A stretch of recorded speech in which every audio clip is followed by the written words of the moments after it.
वैसे this is a great change, ये realisation होना कि पहले जिन लोगों को गद्दार गद्दार और मुल्क दुश्मन कह के नौजवानों की जहन साजी की गई, 1-2 बरस नहीं, बरसों बरसों, अब अचानक से एहसास हो जाना, देर आए दुरुस्त आए तो ठीक है।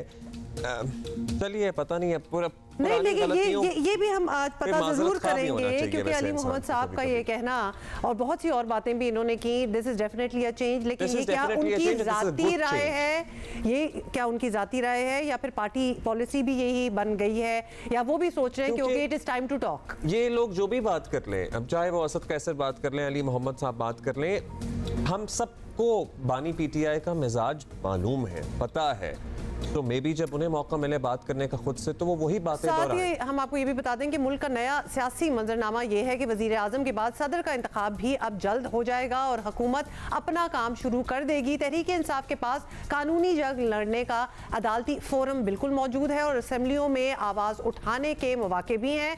इलेक्शन के बाद से अब तक पीटीआई बज़ाहिर तमाम तर तहफ़्फ़ुज़ात के बावजूद निज़ाम के साथ चलती दिखाई दे रही है और अगर यही मुतवाज़िन रवैया रहा तो ना सिर्फ मजमूई तौर पर बल्कि मुल्क में जारी सियासी कशीदगी में कमी आ सकती है, which we are hoping for.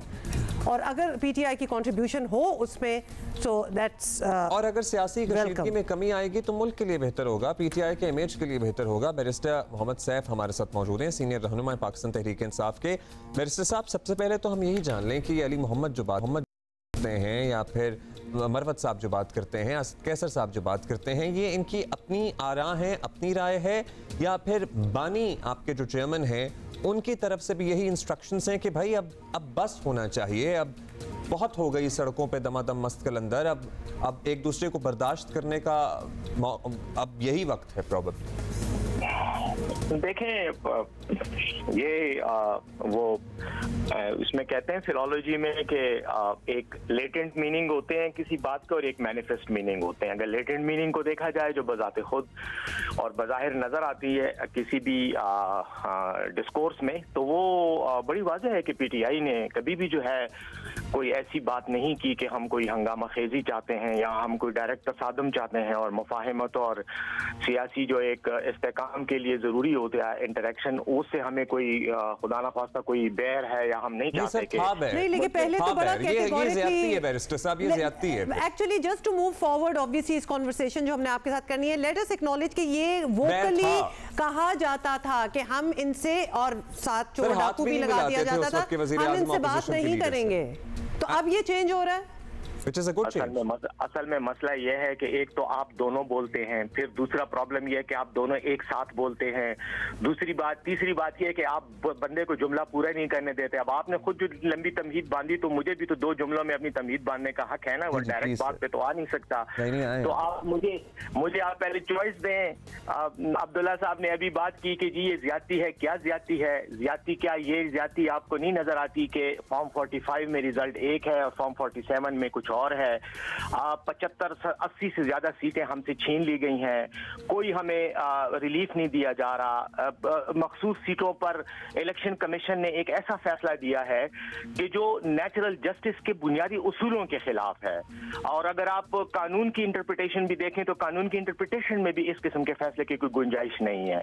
अब इस तरह की सिचुएशन को ज्यादती ना कहना और इस बात को कहना कि पीटीआई ने 1994 में जरदारी साहब को चोर कहा था या नवाज शरीफ को चोर कहा था, उसको लेके फिरना तो मेरे ख्याल में सुनते हैं हम, जो आपका मौकिफ है उसको बरमला पहुंचाते हैं और उसके पॉइंट्स जो हमें लगता है कि जिन पे तनकीद हो सकती है उस पे खुल के तनकीद करते हैं। जी, तो 30 सेकंड आपने इस बात पे भी ले लिए इस कमेंट पे, मुझे बिल्कुल पता है, इसलिए मैं आपके प्रोग्राम में आया हूं कि आप मुझे मेरा मौकिफ इज़हार करने के लिए मौका दिया। जी सर, गो अहेड। तो अब जी थैंक यू। अच्छा, अब रह गई बात ये कि पीटीआई के मौक़िफ़ में क्या तब्दीली है। पीटीआई पर अवाम ने एतमाद किया है, पीटीआई का जो भी मौक़िफ़ था माजी में उसको अवाम ने पजीराई दी है, सपोर्ट दी है और अपने वोट की शक्ल में उसको हिमायत दी है। और यही वजह है कि पाकिस्तान में इस वक्त 5 पार्टियों के वोट एक तरफ और पीटीआई का अकेले जो वोट लिया है वो ज्यादा है। यही हमारी मौक़िफ़ की तायीद का सबूत है। दूसरी बात, हमने अपना मौक़िफ़ बदला, हमने अपना मौक़िफ़ बिल्कुल नहीं बदला। हमारा मौक़िफ़ यही है कि अगर किसी ने करप्शन की है, चोरी की है, तो उसको सजा दी जाए, उसको अहम आईनी ओहदों पर फाइज ना होने दिया जाए, डिस्क्वालीफाई किया जाए। ये तो हमारा मौक़िफ़ शुरू से था और आज भी है। उस पर हम क्यों कंप्रोमाइज करेंगे, क्योंकि हम समझते हैं कि हमारा मौक़िफ़ बिल्कुल ठीक है। रह गई बात यह कि हम किसी के साथ बैठ के बात, यस ऑफ कोर्स बात करेंगे। हम मौलाना फजल रहमान साहब के पास भी गए, जलसों में हमने उनके खिलाफ बातें की, उन्होंने हमारे खिलाफ बातें की। यही सियासत है पाकिस्तान की। लेकिन हम उनके पास भी गए, हम महमूद खान अचकज़ई के पास भी गए, हमने दीगर पार्टियों के साथ जिनके साथ भी राब्ता हो सकता था, बात हो सकती थी, हमने की। दो पार्टियों के हवाले से बड़ा क्लियर मौक़िफ़ है, खान साहब का भी और पीटीआई का भी, कि मुस्लिम लीग नून के साथ और पीपल्स पार्टी के साथ हम बात नहीं करेंगे, तो हम बात नहीं कर रहे। पॉलिटिक्स में इतनी तो लिबर्टी होती है। पॉलिटिक्स हमने अवाम की मर्जी से नहीं करनी, पॉलिटिक्स हमने अपनी पॉलिसी और नजरिए के तहत करनी है।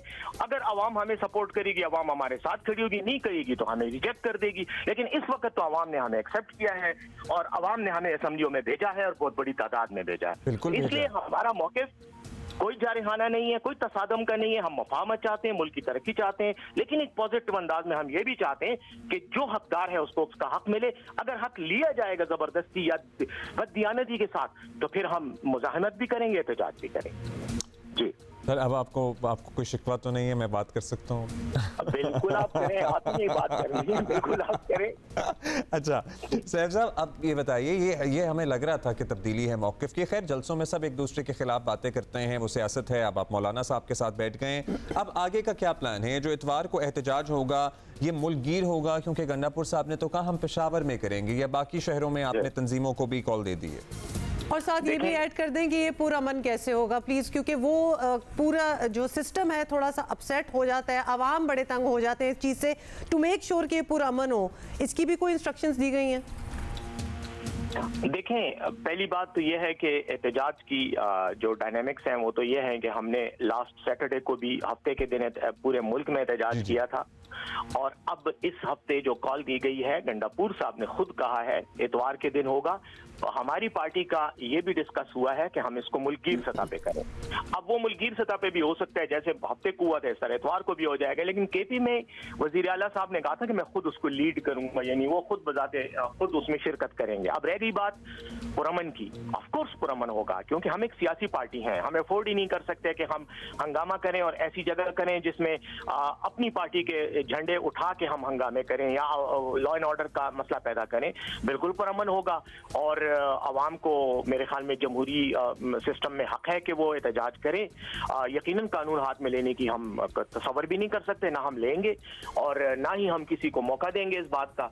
एहतजाज बिल्कुल हमेशा पीटीआई ने जब भी किया, हमारा एहतजाज तो पुरअमन ही रहा है। हमने तो कभी ना कोई ऐसी हरकत की है कि कोई सरकारी अमलाक को नुकसान पहुंचा या कुछ। हाँ, बाज़ औक़ात मिसक्रेंट्स आ जाते हैं, बाज़ औक़ात कोई हीट ऑफ द मोमेंट में इस तरह की हरकतें हो जाती हैं, लेकिन हमने उसको हमेशा कंडेम भी किया है। अच्छा, मुफाहमत की जहाँ बातें हो रही हैं, अली मोहम्मद साहब की गुफ्तगू हम सुन रहे थे, फिर उन यूट्यूबर्स से भी डिस्टेंस करने को कहा जा रहा है, पार्टी कारकुनों को जो हर्जा सराई करते हैं और झूठ पर मबनी अपनी यूट्यूब इकॉनमी चला रहे हैं। चलिए, ये एहसास भी अब हो गया है, विच इज़ ग्रेट। अब ये बताइएगा, क्या कॉन्फिडेंस बिल्डिंग मेजर्स आप लोग चाहते हैं कि किए जाएं जिससे मुफाहमत का ये सिलसिला कहीं से शुरू हो सके? क्या होना चाहिए? देखें, हमारी तरफ से तो कॉन्फिडेंस बिल्डिंग नहीं, दूसरी तरफ से होंगे, आपकी रिक्वायरमेंट क्या है? देखें, हमारी रिक्वायरमेंट सिवाय इसके कुछ भी नहीं है कि हमें मुहिब वतन जुमात के तौर पे देखा जाए, नंबर एक। दूसरी बात यह कि जो यूट्यूबर्स का रेफरेंस आपने दिया, उनके साथ उनसे डिस्टेंस करने की वजह यह है कि वो पाकिस्तान के फौज को बतौर एक इदारा हिट कर रहे हैं।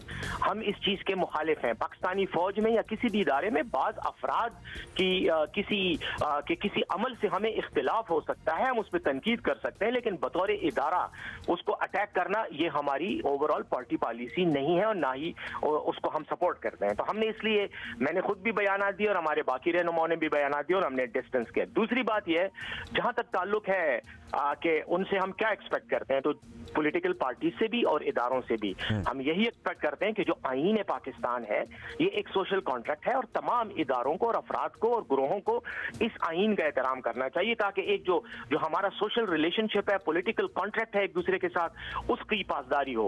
अब अगर हमें हमारा हक नहीं दिया जाता, हमसे हमारी सीटें छीनी जाती हैं, सुप्रीम कोर्ट खामोश रहता है, इलेक्शन कमीशन जानिबदार बना होगा, तो फिर हमारे पास क्या, हम यकीनन एहतजाज करेंगे और हम दूसरी पार्टी पार्टियों से यही एक्सपेक्ट करेंगे कि हमें हमारा हक दो और आपका जो हक है उसको एंजॉय करो।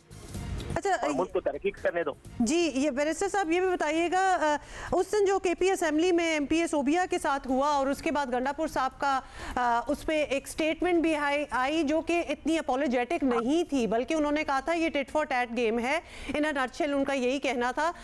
वो भी इंस्टिगेट कर रही थी, आगे लोगों ने भी रिएक्ट किया, तो शायद उनको ये नहीं करना। Is this the president that we see in KP assembly? हम सोच रहे थे जरा कोई नरमी होगी, कुछ रिप्रिमांड किया जाएगा कि खातून है, एटलीस्ट इस तरह ना कहें।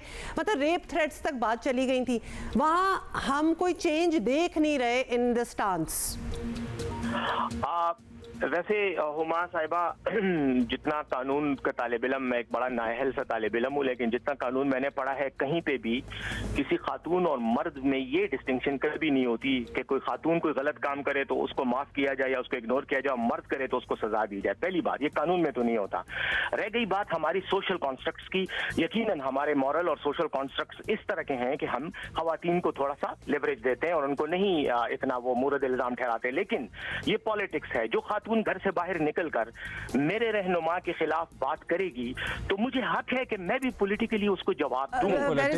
This is not just any खातून जो घर के बाहर निकलकर, ये एमपी हैं, वहां के इलेक्टेड मेंबर हैं, उनको रेप थ्रेट्स टाइप चीजें देना, मतलब सेक्सुअल हरासमेंट, उन्होंने इतना क्या कर दिया था कि उनको इस तरह हरास किया जाता? एक सेकंड रेप थ्रेट्स के बारे में मुझे कोई पता नहीं है। अगर आपके पास कोई सबूत या कोई ऐसी चीज है तो वो आप बिल्कुल पेश करें, उसको फिर मैं जस्टिफाई करने की कोशिश करूंगा, या अगर वाकई सही है तो नहीं करूंगा।